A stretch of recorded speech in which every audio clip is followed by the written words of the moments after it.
Sige. How did you introduce your case study?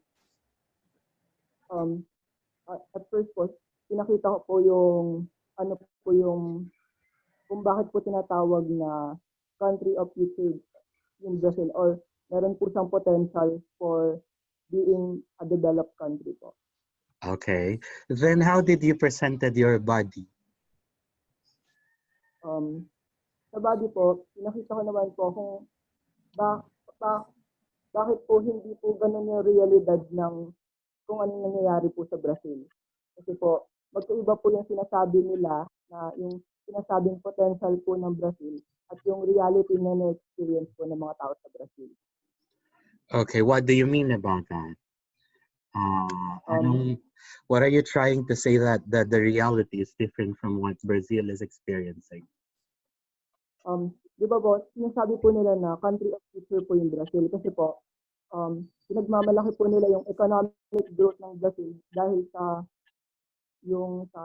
export niya po, yung connection niya po sa ibang international market at saka po yung agriculture, modern agriculture niya po. Pero yung pinagmamalaki po nilang growth na yon, wala po siyang essence kasi po konting tao lang po sa social hierarchy yung tumataas.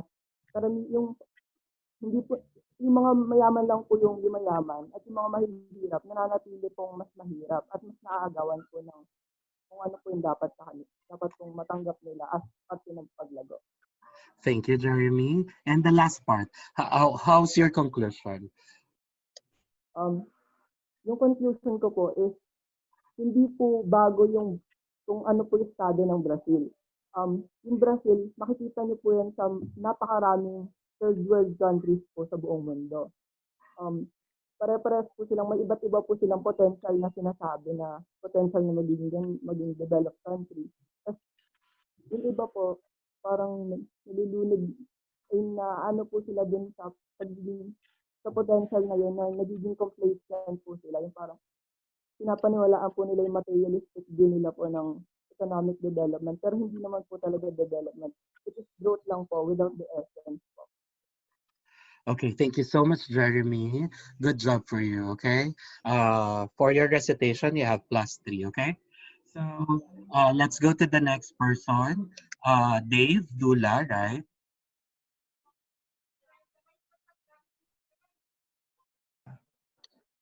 Kasali pala ako. Ay, wala ka ba, Dave? Sorry. Wala po, sir.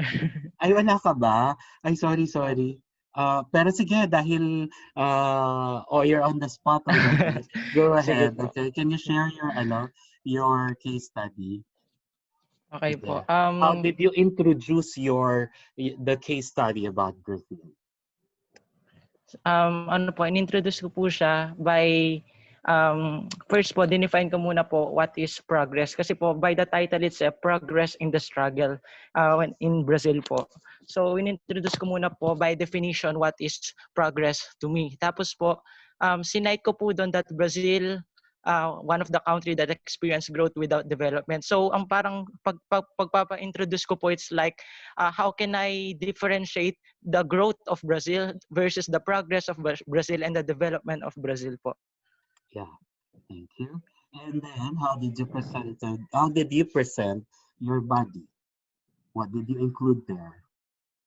Ano po, ang nilagay ko po doon is nilagay ko po doon yung strong point tsaka weak point po ng Brazil. Ang nilagay ko po doon, hindi ko po kinaila na meron po siyang mga weak points, meron po siyang mga flaws like yung mga yung may mga poverty, tapos one of the number one po sa inequality. Hindi ko po yun dininay doon sa body. Pero pinaka-emphasize ko po doon sa point na yun that Brazil po, meron po siyang malaking parang factor para mag-improve pa po siya lalo at lalo. Unang-una po, sabi ko po doon, by analyzing the country's past and present issue, though ang progress is a challenge, Brazil po, out of the Latin countries, nanguna po siya. Yun po yung isa sa mga nilagay ko po doon.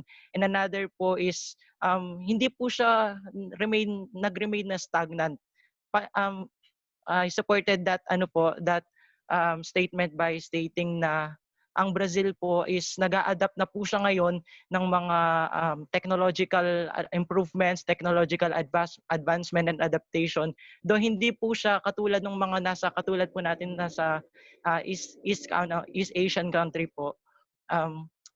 Brazil is parang ginagawa po niya yung best niya to upgrade the quality of its industry at saka po yung pag-accept po niya dun sa adaptation. And how did you conclude? In conclusion po, katulad po nung dun sa introduction ko po kanina, nilagay ko na po yung parang assessment ko po kung what is the difference between the growth, progress, and development. For me po kasi magkakaiba po kasi yung tatlo eh. Though they are interconnected, magkakaiba po sila. Ang sabi ko po doon, when it comes to growth, Brazil has still a lot of parang things to do. Parang marami po siyang kailangan gawin. Nag-suggest din po ako doon na katulad po nung sa mga sa governments reduce policies na gumagamit po ng utilitarian principle in which kailangan po mas priority po yung mas nakakarami, hindi lang po yung mataas, which is one of the major problem po ng Brazil noon. And when it comes to naman po sa progress naman po, ang nilagay ko po dito is Brazil, one of the evidence na meron po siyang progress is yung pag-a-adapt po ng mga anti-poverty programs like yung Bolsa Familia po, yung Bolsa Familia as I recall. Kung tama po yung term ko, ayan. Yes, And correct. You are correct. by development naman po nun, base po sa pagkakatanda ko po, ang nilagay ko po doon is Brazil has a big potential na Dave, I'm missing you.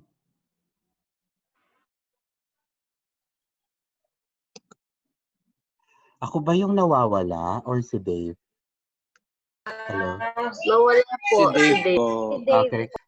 Gusto ko lang i-finalize yung kay Dave kasi may nagustuhan akong part dun sa conclusion niya. Ang sabi niya kasi, change like progress. Even in a slow process, it's still change. And when growth and change is present, there is development. So that's the one thing I like about Dave paper. Okay. How about the next one? Wait lang, nasan ba kasi yung listahan ko? Ba't hindi ko napansin na hindi pala siya kasali? Pero kasama siya dito sa mga sinulat ko sa copy ko. Oh, anyway, next is Jeremiah. Good morning po, sir. Hello, good morning, Jeremiah. Can you share your work? Ano apelyido mo kasi, Jeremiah? Kalma po. Okay. Go, Jeremiah. How did you Sa start introduction with your naman case po. study? Sa introduction po, parang naglagay po ako ng opening statement, yung pong we always anticipate growth and development in every country to utilize things in a maximum level such as education, income, and health po. Tapos Okay. upon reading the case study po, nilagay ko rin po dito sa introduction yung parang brief background po about Brazil na nasabi po na it's one of the most populated country po and it is regarded as part of the upper middle income country po. Then naglagay din po ako ng glimpse para magkaroon po ng clue kung saan po patungo yung reflection na ginagawa ko po. Okay. And Then sa body naman po. Okay, go sige ahead. po. Sige, go ahead. Sa body naman po, nilagay ko na po dito yung mga issues and problems na napansin ko po, which is yung income and growth o yung income inequality po. Then poverty, yung sa land issues din po and natural resources. Yung mga political issues din po and government issues po. Then linagay ko rin po dito yung solution o yung response po mismo ng government ng Brazil, including po yung 3 core values of economic development, which is sustenance, self-esteem, and yung pong merong servitude po. Yes, that's why you were very good on your paper because you showed those parts. And how did you conclude? Sa conclusion naman po, parang linagay ko po dito yung kailangan pa pong gawin ng Brazil, which is high development pa rin po sa kanyang general and specific scope. Yung pong sa general, in a sense na yung pong government niya, kailangan pa rin po siyang mag-create ng mga effective and efficient plans as to how they can conquer poverty and yung mga issues na present po sa mismong case study.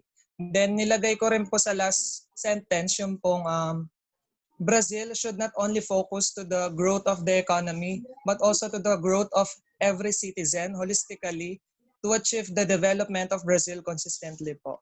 And that's the part I like most, yung sinabi mong Brazil will become the country of the future. So, tapos nagsuggest ka pa nga, if it diverts its massive attention, not only to the growth of the country, but also to the growth, which is a good term as well. Instead of using quality life, you interconnected it with the word growth as well of each citizen holistically to achieve the development of the country consistently. And that is so very good. Thank you so much for sharing, Jeremiah. Next, I believe it's Hannah, ba? Is it? Yeah, Hannah Sophia. Is Hannah there? Isidro? Hannah. Hello po, sir. Hello, can you share your thoughts, Hannah? Doon ka muna, be. Bali po yung pinakaunang, yung introduction ko po. Sinabi ko po doon yung nagkaroon po ng remarkable growth performance between the year 1960s and early 1980s yung Brazil. And yung mga other achievements po or accomplishments po ng Brazil, like yung isa po siya sa developing countries na nagpo-push po ng fair international trade rules. And kasama din po siya sa 4 influential countries.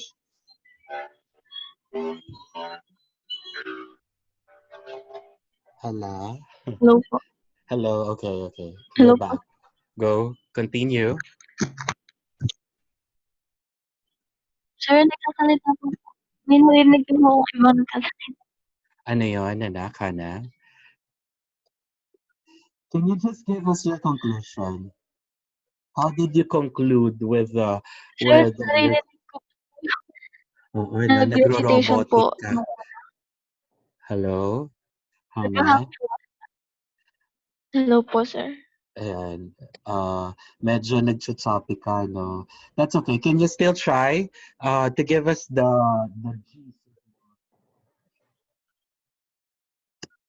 No? That's okay, Hannah. That's okay, Hannah. I'll call the next one. Problema po. I'll call the next one, Ricardo, for the last presentation. Ricardo. Hello po, sir. Hello, Rick. Can you share your Yung sa thoughts? akin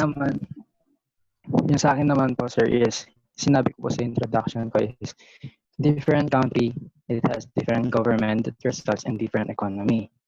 So, yung pong naglagay po ako dun sa part ng case study na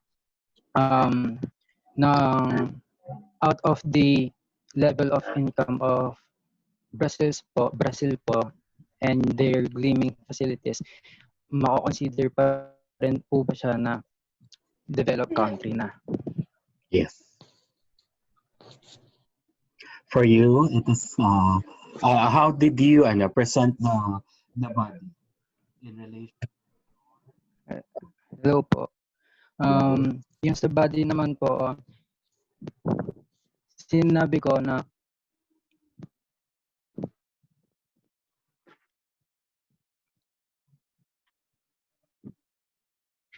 Hello, sige, Jeremy. Ay, Jeremy.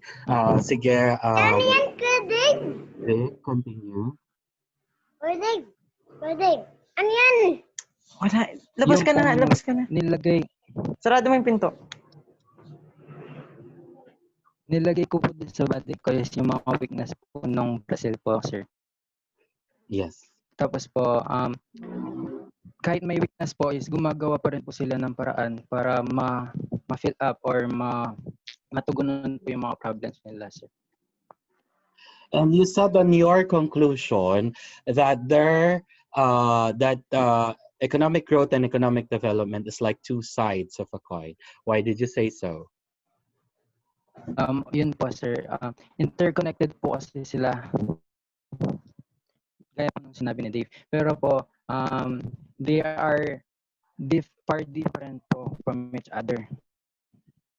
And the last part I like most is that you said it should be a cumulative effort of everyone. What did you mean about that? Yun nga po sir, development does not happen in one day po sir, and not by one person lang po. It's a cumulative effort of everyone. Yung po kasing develop is nag-uumpisa po sa bahay or sa isang tao sir, para po That's okay. That's more than enough. Thank you so much, Rick. Thank you for those who shared. Ayan, laging ganyan yan. Kapag mag-case study, you'll never know whom I'm gonna call. On the spot, usually, before I give the link, I'm going to list down some people, some students who will be sharing their sir. case study presentation. Okay, so thank you so much from all those students who shared what do you call this, their case study reflection. And actually I browsed most of your works and I am so happy. Only few Hello po. only few talaga, no? Only few, meron lang konti lang who tried to instead of giving their own insights and creating their own reflection, mostly ang ginawa nung few na yon, mostly nag-copy ng ng details dun sa case study itself, which is okay lang sana. Kaya lang this is more on a reflection so actually this is not something that is correct, or your work wouldn't be that correct or right. It's on how you present them on what do you call this, in comparison with what you have learned for the last meeting that we had. So yun nga lang, yung iba parang pinresent lang nila, pinaraphrase lang nila yung mga details dun sa case study. Okay, now for those whom I chose, kasi yun yung mga nagustuhan ko mostly ng mga reactions. That's why meron pa akong mga pa-comments sa kanila. So yun. Pero next time, yung mga pipiliin ko randomly talaga. Whether maganda o hindi maganda, or I mean, well presented ang case study, pwede kang matawag pa rin. Okay? So to continue, kung alam ko napansin niyo lahat, ang sinasabi tungkol kay Brazil is that there is growth but definitely not development. 'Di ba? Laging na-highlight dun sa case study 'yon. For today, it would be as simple as economic growth. We're going to talk about economic growth, define economic growth, explore economic growth, its scope and nature. And then we will discuss its importance as well. Okay? I want you to look at the table again. Sabi ko kanina, we're going to continue the story of the family. By the way, is my voice still clear? Klaro pa ba? Opo. Okay, good. Thank you, Lex. Let's continue the story of the poor family. Okay? Siguro nag-stop tayo doon sa part na may nagkasari-sari store sila. Tapos si mother nagbabantay, tapos nakakakain na sila ng mga meat products. Hindi na puro canned goods. Right? So, yun ang story. Let us continue. Hindi ba meron silang 7 anak? They have 7 children. Okay? Continuing the story, the first child number 1, started to work as well. Okay? He wasn't able to finish his college, so hanggang high school lang siya. And then sumama siya sa father niya to go on construction, to work as construction worker as well. So ganun ang situation. Si child number 2, natapos niya yung vocational course niya sa TESDA. Okay? Which is, ano kaya magandang course sa TESDA? Anong tawag doon? Welding. Okay? Imagine ninyo, natapos si child number 2 ng welding and then nakakapag-work na rin siya. And then child number 3,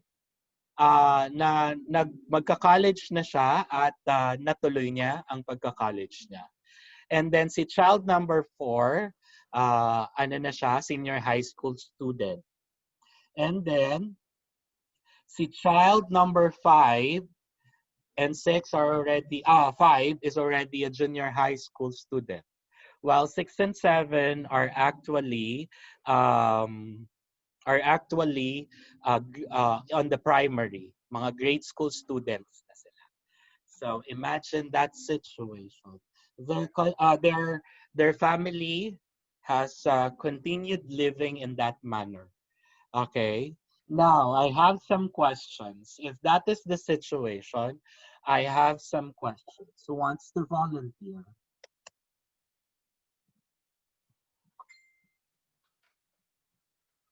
Anyone?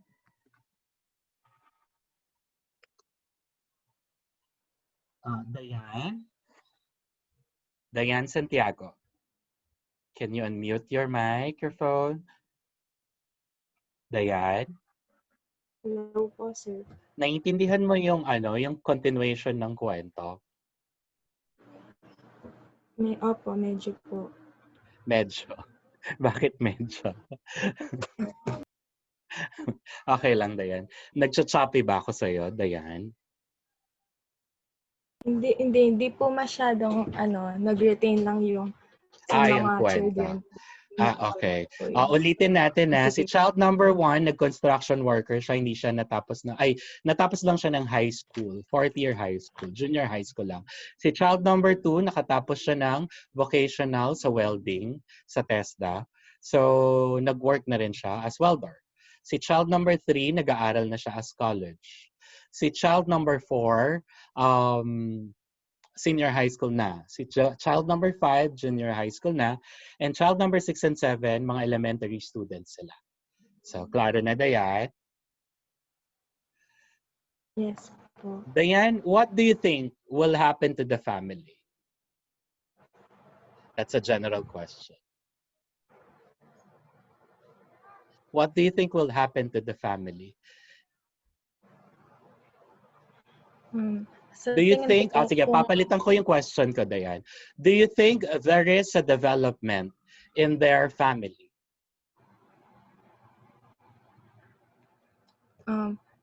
There is a potential po since dalawa po sa mga anak nila is nagtatrabaho na, pati po yung father. Tapos, yung pong mga younger children po is nakakapag-attain naman po ng education.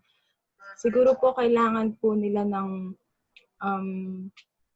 perseverance po ganun para mas ma-drive pa po yung nila sa development po. Okay. Thank you so much, Diane. That's just a random question regarding that. But we will try to connect the story of the poor family as we go on with the topic, okay? Let's go directly to economic. Thank you, Diane. Let's go directly to economic growth, okay? What is economic growth na pilit na pinag-uusapan dun sa Brazil's case study that there is growth but there is no development. Okay, economic growth, economists usually measure economic growth. Okay, so this is a digit. Economic growth is something to do with numbers. What numbers are they talking about with this economic growth? Economic growth measures economic growth in terms of gross domestic product or related indicators such as gross national product, gross national income, which are derived from GDP calculation. GDP is calculated from a country's national account, which report annual data on incomes, expenditure, and even investment. For each sector of the economy using this data, it is possible to estimate the total income earned in the country in any given year or the total income earned by country's citizen. Okay. I know na pag-aralan nyo na si GDP from your other economic subject. Okay? Now, gusto ko pa rin i-discuss sa inyo, what is GDP ba? What is Gross Domestic Product? Paano ba to? Okay? Give me a moment.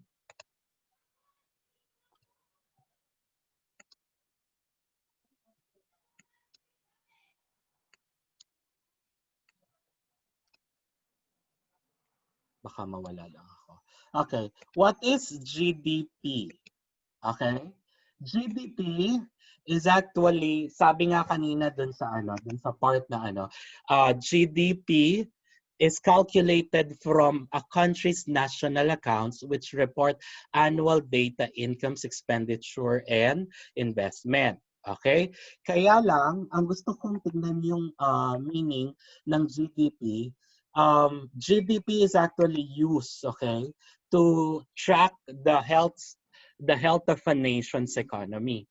Bale, kumbaga, ito yung parang tinitingnan natin kung maganda ba ang ekonomiya, literally, the economy of a country. Okay?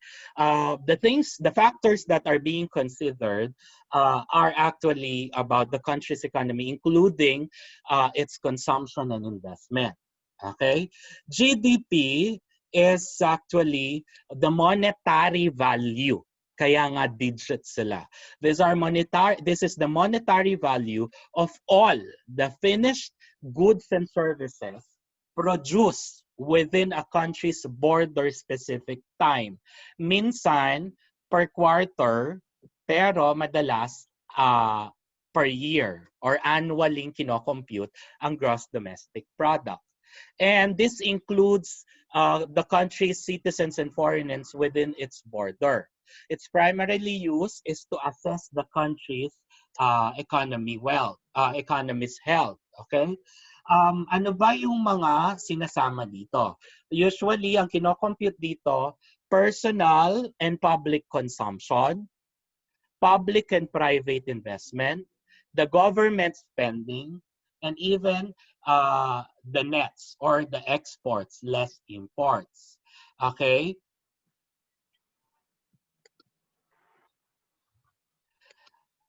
The question is, what is the difference between the GDP and GNP? Kasi sinabi dyan, no? Related indicators such as gross national product as well, and even gross national income. Pero this GNP and GNI are derived from GDP calculation. I want you to try to understand sa ganitong paraan kung paano nyo maintindihan si GDP and GNP. For example, sa Philippines, okay? For example, in the Philippines, yung GNP at GDP ng Philippines ang titignan natin, ha? Para maintindihan nyo what's the difference between GDP and GNP. When we say GDP, gawa dito sa Pinas. And we are talking about goods and services being produced, calculated its value. Okay? Kung gawa dito sa Pinas, as long as it is made in the Philippines, inside the Philippine border, then it's part of gross domestic product of the Philippines. Okay? Now, ano naman ang GNP? Anong kinaibaan ng GNP? GNP is the gross national product. Pag sinabing GNP, gawa ng Pinoy. Okay? Yung GDP gawa dito sa Pinas. So kahit sino pa ang gumawa, basta sa loob ng Pilipinas, they are considered as part of gross domestic product. Pero kapag GNP, gawa ng Pinoy, kahit nasaan pa ang mga Pinoy, as long as gawa ng isang Pinoy, those are being calculated. Okay? So, gawa ng Pinoy dito sa loob ng Pilipinas and even outside the Philippines, as long it's a Filipino, then it is considered as GNP. Did you get that? Nakuha ba? Anyone can answer. Is it clear ba? Yes, sir. Okay, good. So, there are different terms na makikita nyo na may tinatawag silang nominal GDP, real GDP, GDP growth rate, and even GDP, what's the last one? GDP per capita. Okay? Pag sinabing nominal GDP, yan yung current market access. Kumbaga, walang ibang titignan kung ano lang yung current na nangyayari sa, for example, sa Philippines, okay? According to market prices lang. So that's what we call nominal GDP. Kaya lang kapag madalas makikita nyo may real GDP, kasi madalas ito yung ginagamit, yung real GDP. Kasi a real GDP is adjusted according to the inflation. Because inflation is moving at nag-iiba-iba ang inflation rate natin. So, para mag-reflect at makasabay sa kung ano ang inflation, ina-adjust ang computation according to the inflation rate. Okay? Both the value and the quantity of goods and services. Okay? Ang GDP growth rate naman ay ito yung pagko-compare ng 2 quarters of GDP. So, ano yung difference ng GDP ngayon sa nakaraang quarter? That is what we call the GDP growth rate. Okay? And then the GDP per capita, ito din madalas ginagamit kasi ito yung ito kasing GDP per capita, what do you call this? Dito nakikita yung standard of living ng isang country. Okay? GDP per capita is a measurement wherein it is per person. GDP per person in a country's population. So, real GDP, pwede ding nominal GDP, divided by the number or the total population of a country. Okay, so those are the differences of those nominal, real GDP growth rate, and even GDP per capita. Okay. Next, economic growth. Okay, there are 3 different ways in measuring GDP. Okay, dito na pumapasok si GNI. Using the income approach. Okay, that's why it's gross national income. From the word itself, income, the name suggests measures people's income. Okay? Kumbaga, ang i-compute naman nila yung kinikita ng bawat tao sa isang economy. Individual yun, ha? The output approach naman measures the value of goods. Ito yung GDP and GNP and services. Okay? And the expenditure approach measures naman yung expenses, yung mga ginagastos naman ng tao. Kaya, in theory, each of this approach should lead to the same result. Kung hindi man same result, relative ang kanilang result. May difference man, konti lang, pero very relative. So, if the output of the economy increases, that means the income does. And so as the expenditure of or the expenses. Okay? So those are the 3 different ways of measuring GDP. Do high levels of GDP necessarily correspond with the high levels of development? Trying to go back to what we talk about development, does it correspond with high levels of development? I may answer, so I'm gonna call someone. Lance.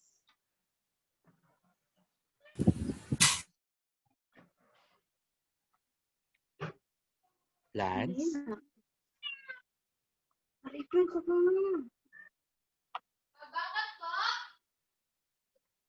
Lance.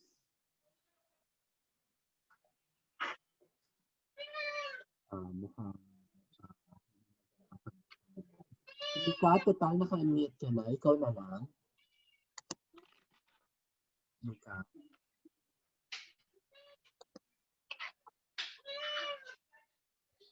Sir? Rika. Oh, go. Lance. Sir, sorry po, nag-restroom lang. Okay, go. Can you answer this one? Do high levels of GDP necessarily correspond with high levels of development? Ano po, sir? Generally po, siguro po, no. No? Why did you say so?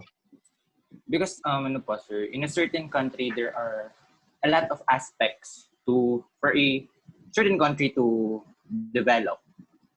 Development po kasi is a broad term. And for the GDP po, as what you have discussed or mentioned earlier,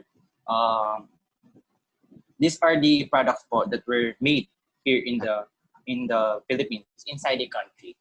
Okay. You can say po that it corresponds with the high levels of development because, as what I have mentioned, a development is a broad term. Okay. There are a lot of course of action or approach or mechanism for you to say that it corresponds to the development. It can, at some point, it can be, but generally po, no po for me. Okay. Thank you, Lance. Thank you so much, Lance, for catching up. Okay. Well, not necessarily, but it is a factor to help in reaching development. Okay, countries like China and India have much higher levels of GDP than, say, for example, Singapore, New Zealand, or Belgium. But few would suggest that the latter are economically less developed than the former. So, do high levels of GDP necessarily correspond? No. Di ba nga sa case study natin, remember, Brazil is growing in terms of its GDP, but in terms of its development, trying to look at the core values of development, Brazil is quite failing, but doing something pa rin, di ba? Okay, so gusto ko lang makita nyo, baka kasi mapansin nyo,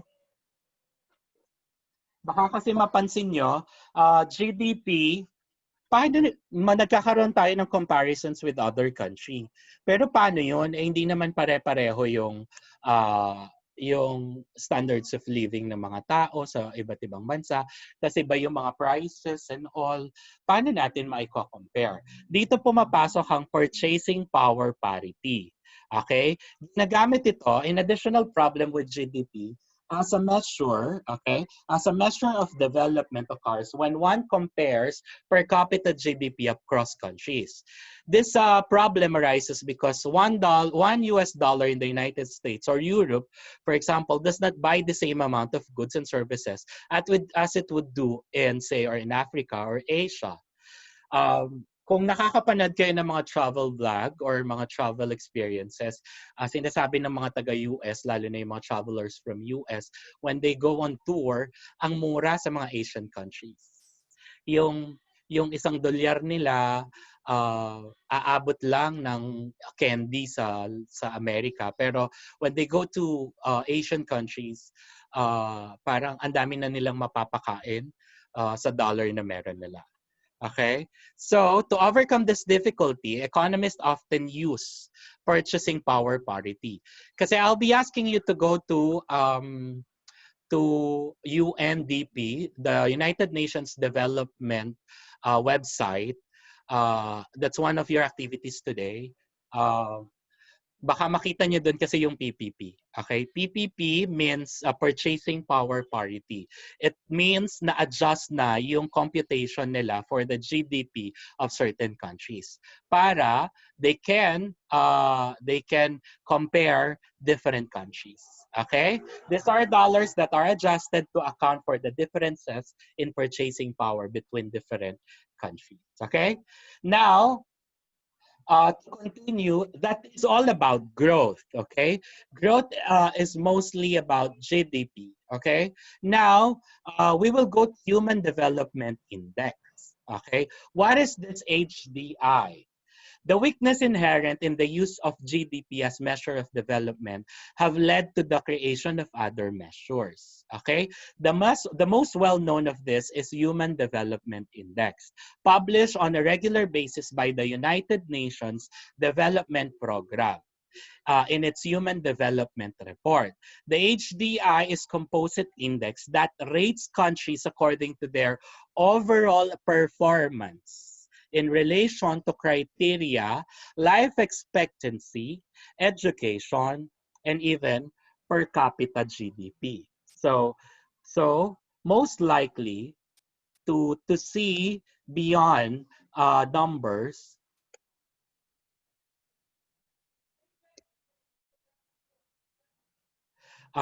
for those who are losing internet connection, it's okay. Kapag ganyan ang situation, di ba sabi ko sa inyo, I will be sending link. Sorry, nakalimutan ko sinend yung link last week. I am actually uploading the recorded versions, pero inaalis ko na lang yung mga part na hindi na importante sa YouTube channel ko. So yun, i-connect ko na lang yung mga links sa chat group natin for those who are experiencing bad connection. Okay? So to continue, ayun nga, kasamang life expectancy, education, and per capita. These are related fundamental freedoms to live and to participate in society. So kung titignan nyo, most likely, the Human Development Index is meeting the three goals of development, and also the three core values. Okay. Human Development Index, the UNDP rather, publishes a number of different human development indicators. So aside from those three, okay, meron pa, like the Inequality Adjusted Human Development Index, the Gender Inequality Index, Multidimensional Poverty Index, and Gender Empowerment Measure. I am not going to discuss one by one, because this will be part of your activity. I'll be asking you to go to the UNDP website on your activity, and I'll be asking you to look for the Philippines different HDI indexes, okay? Index rather. And then you're going to compare it to a country you would want to compare it. Okay? And then through there kasi, you're going to find out what are this listed HDI, what do you call this, HDI or indicators. Okay? Now, just to generalize, there is a comparison between development and economic growth. In terms of implications, economic development implies an upward movement of the entire social system.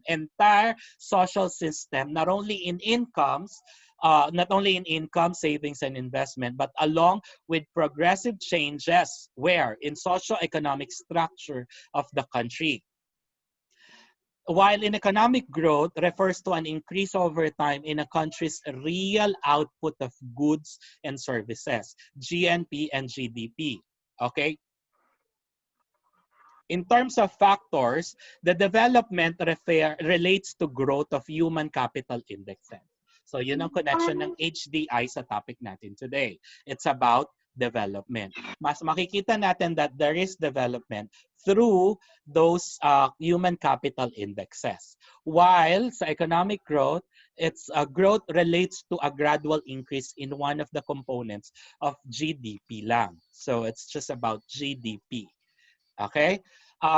Economic development in terms of measurement, as I've said a while ago, it's all about HDI. Okay? Mas makikita natin that there is economic development through the qualitative description and quantitative presentation of human development indexes. Okay?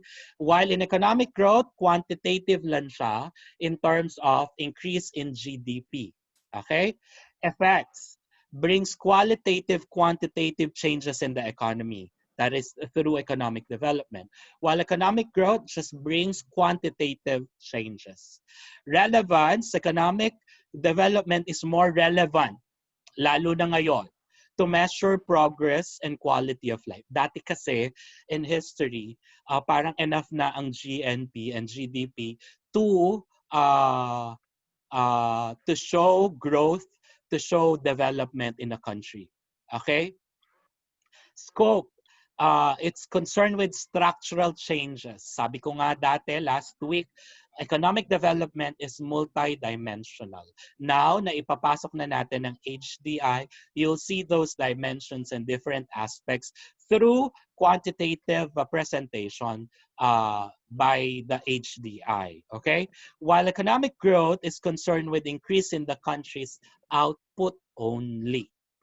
Okay, to generalize, what is the difference between economic development and economic growth? I would like to call someone not to answer this one, but to answer another question. Hindi yan. Okay, can I call?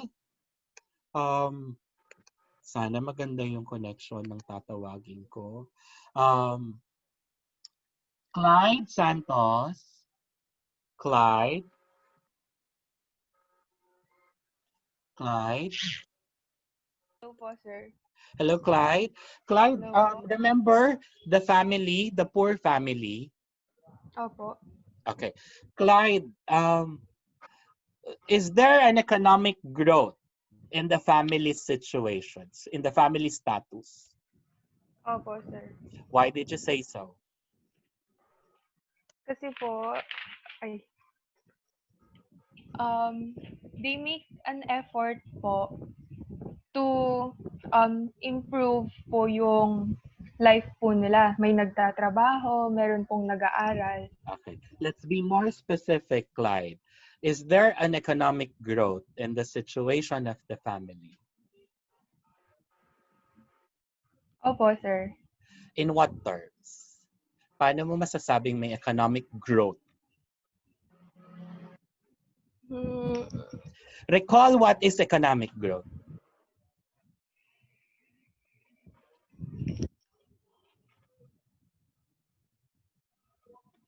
That's okay, Hello. Clyde. Kaya yan.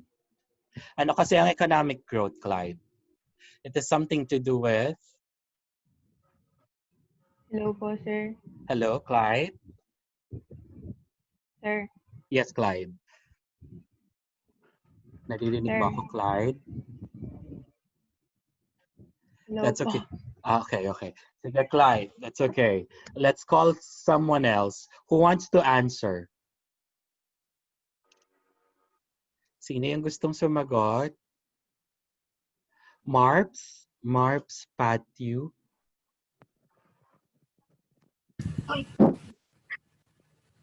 Hello po. Yes, Marps. Hello po, Marps? sir. Okay. Clear Yes ba po. ang connection ko sa'yo? Yes po, sir. Okay. Let's try it to you.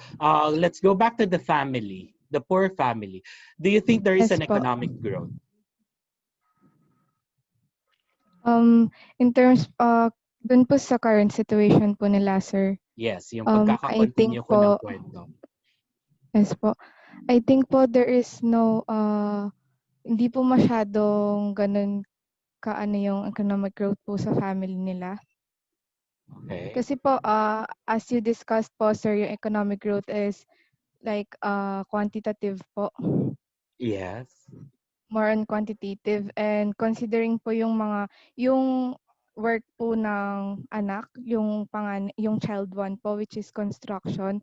Tapos compare po natin dun sa mga kapatid niya na nag-aaral po, may nag-college, meron pong primary pa po, meron pong mga bata pa, and the number and the size of the family. Marps, I think mali ang pagkakatanong ko. Compare dun sa situation ng poor family last week sa continuation ng situation compare sa continuation ng situation nila sa kwento ko today. Do you think there is economic growth? Yes, sir, pwede pong i-recall lang po yung dun sa last week po. Sa last week, si father lang ang may trabaho tapos may sari-sari store. Opo. Okay po. Meron po, sir. Okay. Kasi po, sir, yun nga po, last week, si father lang po yung merong work, pero ngayon po, continuation po, yung anak po, meron na din pong work sa construction. Kahit Okay. pa paano po, kahit maliit na steps lang po yun, it's still a progress po. So, it's still a growth po for the family, kahit gaano lang po kaliit yung growth na yun, sir. Yes. Thank you so much, Marps. Thank you And quantitatively speaking, there is Nagkaroon sila Opo, ng sir. additional income sa situation. Yes Thank you, po. Marks. One Opo, more thank you po. person I'll be asking. Can I call Rika Pamintuan? Rika?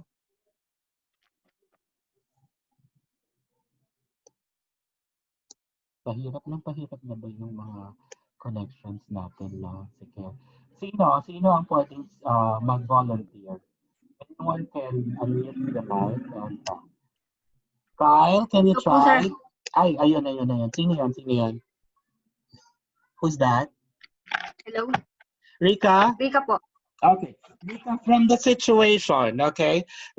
Dun sa the current situation, do you think merong economic development sa poor family compared dun sa last week na status nila?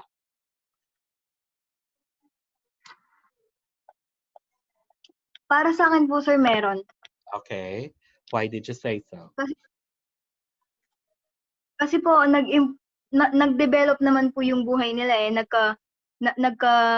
May nagtrabaho na, sir. So, nadagdagan na yung kita nila. Tapos, nung may nag-aaral, tapos po meron pa pong may nag-aaral po ng college na patapos na, tapos meron pong primary, ganon. Bali po, kahit maliit lang yung development, it is considered an economic development kasi po, nag-i-improve po sila step by step. Thank you so much, Rika. Thank you. Just to generalize everything, dun sa family na lang natin i-consider yung generalization natin. There is an improvement on their economic growth because in terms of income, right? There is an improvement of development. It may not be that much, okay? But still, na-present sa story that the children are studying, the children are going to school. In terms of for sure, their food and even their shelter might change, okay? So development is parang it's a promise on the process. Okay? Just like Brazil. Nandyan na si Brazil eh. Brazil is already growing in terms of quantity, in terms of its economic growth, in terms of its GDP, in terms of numbers, it's growing. And it's a big factor because those numbers will be used to improve the quality of life of the people of Brazil. So eventually, development. So it's a promising process, okay? Just like the family, and eventually, those children who are still studying, kung eventually makakatapos sila, it's a promising process. Just like Brazil. Nandyan na si Brazil, growing na siya. So, if magiging consistent siya, magkakaroon ng magandang programs para ma-meet yung 3 core values, then Brazil in no time, or in the future rather, will be one of the developed countries that the world has. Okay? Questions? By the way, wala kayong case study this week, pero meron akong ipapapanood na video. It's about social progress, okay? It is somewhat like the same as what we had discussed last week, pero I want you to watch that. It's from YouTube, TED, yung mga TED videos and speeches. I want you to watch that and you will be answering a question lang. Okay, no case study this week, just an activity. So that would be all for now. Hanggang Monday siguro yung pagsagot doon, okay? So thank you so much. My name is Sir Mich at your service again. Sir, So, questions? Questions? Wala na ba? Wala na That po, sir. means, your silence means none. Thank you so much. So enjoy the rest of your weekend. Goodbye. You may leave the virtual classroom now. Thank you. Thank you, sir. Thank you, sir.